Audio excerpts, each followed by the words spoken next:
Dzień dobry, słuchajcie, z kolejnego dnia. Tak, zwiedzamy już w drodze powrotnej, ale zwiedzamy nadal piękne miasta. I dzisiaj jesteśmy w Norymberdze, słuchajcie. Poza przykrą historią II wojny światowej, której kawałek usłyszymy o NSDAP, bo później zrobimy dla Was tą trasę III Rzeszy historyczną.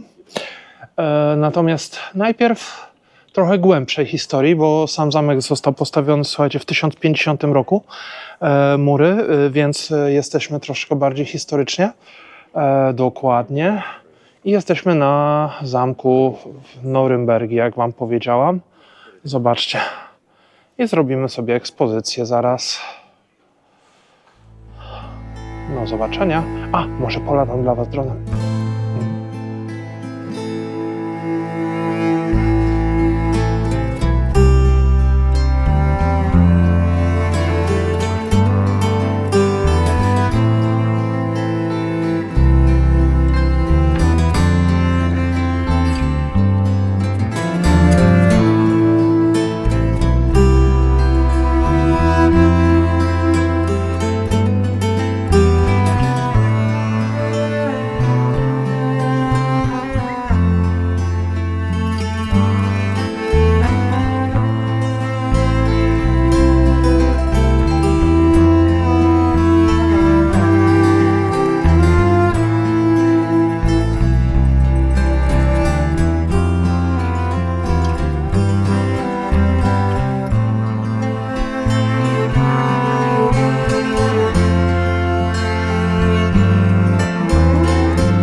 No dobra ludziska, słuchajcie, to zamykamy zamek. A właśnie zwiedziliśmy i oczywiście nie wolno. Pani nas upomniała, ale już po nagraniu wideo z drona. Także mamy nagranie z drona, fajne z góry, słuchajcie. Na całe miasto i na cały zamek z góry. No właśnie, zamek. W sumie warty zobaczenia, słuchajcie. Na godzinkę, półtorej zwiedzania. Właściwie zwiedzacie główny zamek z najstarszego okresu i mury z kolejnych okresów. Co dalej?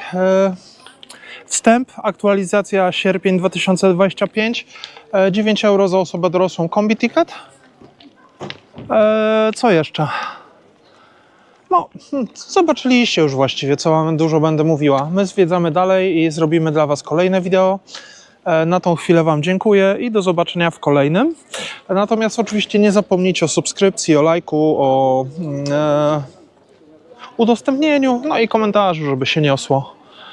Także do następnego wideo. Trzymajcie się, hej.